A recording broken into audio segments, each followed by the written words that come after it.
मैं अरशद साहब हूँ। उम्र 75 साल। और आज मैं आपको अपनी ज़िंदगी की वो सच्चाई बताने जा रहा हूँ जो मुझे बहुत देर से समझ आई। पूरी ज़िंदगी मैंने दूसरों के लिए जी, रिश्ते बचाए, घर संभाला, अपनी खुशियाँ कुर्बान की। मुझे लगता था यही एक अच्छे इंसान की निशानी है। लेकिन बुढ़ापे में आकर मुझे एहसास हुआ कि अगर इंसान खुद की कद्र करना भूल जाए तो दुनिया भी उसकी कद्र करना छोड़ देती है। आज मैं जो बताने जा रहा हूँ शायद वो किसी की ज़िंदगी बदल दे। जब मैं जवान था तब मेरे भी कुछ सपने थे। मुझे भी घूमना पसंद था। मैं भी अपने लिए कुछ करना चाहता था। लेकिन घर की जिम्मेदारियां इतने जल्दी मेरे कंधों पर आ गईं कि मैंने खुद के बारे में सोचना ही छोड़ दिया। अब्बू बीमार रहने लगे थे, छोटे भाई की पढ़ाई थी, बहनों की शादी करनी थी, फिर अपनी बीवी और बच्चों की जिम्मेदारी आ गई। मैं सुबह सबसे पहले उठता था और रात सबसे आखिर में सोता था। धीरे धीरे मेरी ज़िंदगी सिर्फ एक मशीन बनकर रह गई। कमाओ, खर्च करो और फिर अगली चिंता में लग जाओ। साल गुजरते गए और मैंने हर बार खुद को पीछे रखा। मुझे लगता था एक दिन सब समझेंगे कि मैंने कितना त्याग किया है। लेकिन ज़िंदगी ने मुझे कुछ और ही सिखाया। बच्चे बड़े हो गए, सब अपनी अपनी ज़िंदगी में व्यस्त हो गए। पहले घर में मेरी राय पूछी जाती थी, अब सिर्फ मुझे बातें बता दी जाती थी। पहले बच्चे मेरे पास बैठते थे, अब सबके हाथों में मोबाइल था और मेरे हिस्से में सिर्फ खामोशी बची थी। एक रात मैंने अपने बेटे से कहा, बेटा थोड़ी देर मेरे पास बैठ जाओ। उसने मोबाइल से नज़र उठाए बिना कहा, अब्बू अभी बहुत काम है। उस पल मुझे ऐसा लगा जैसे मेरे अंदर कुछ टूट गया हो। मैं अपने कमरे में गया और देर तक छत को देखता रहा।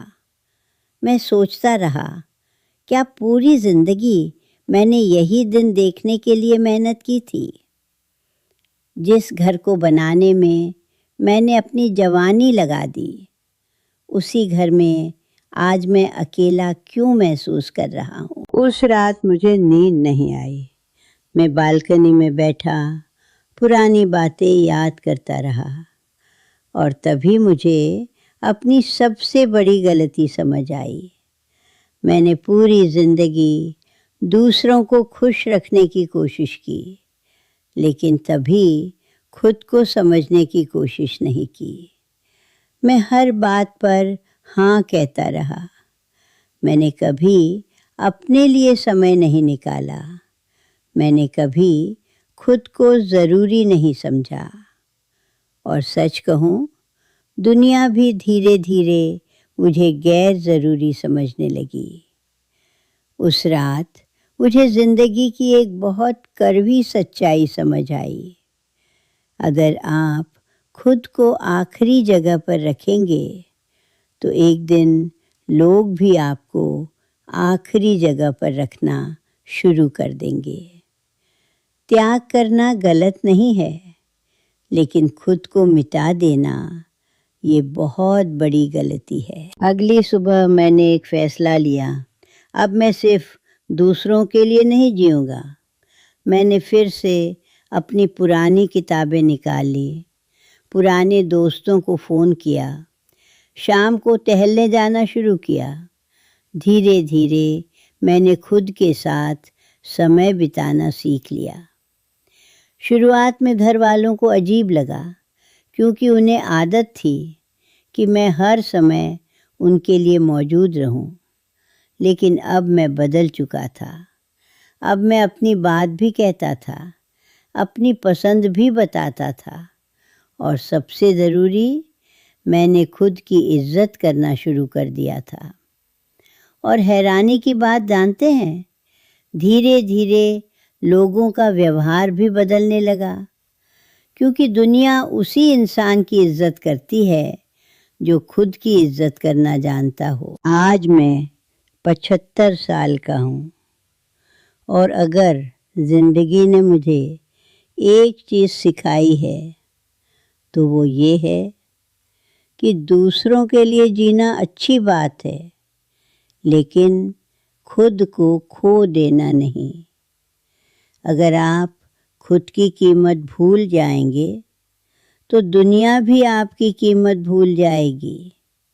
याद रखिए, रिश्ते निभाइए, प्यार दीजिए, मदद कीजिए, लेकिन खुद को मिटा कर नहीं, क्योंकि ज़िंदगी के आखिर में इंसान को सबसे ज़्यादा ज़रूरत अपने ही सम्मान की होती है। अगर मेरी इस कहानी ने आपके दिल को छुआ हो तो वीडियो को लाइक ज़रूर करें, चैनल को सब्सक्राइब करें और कमेंट में लिखिए, मैं खुद की कद्र करना सीख रहा हूँ।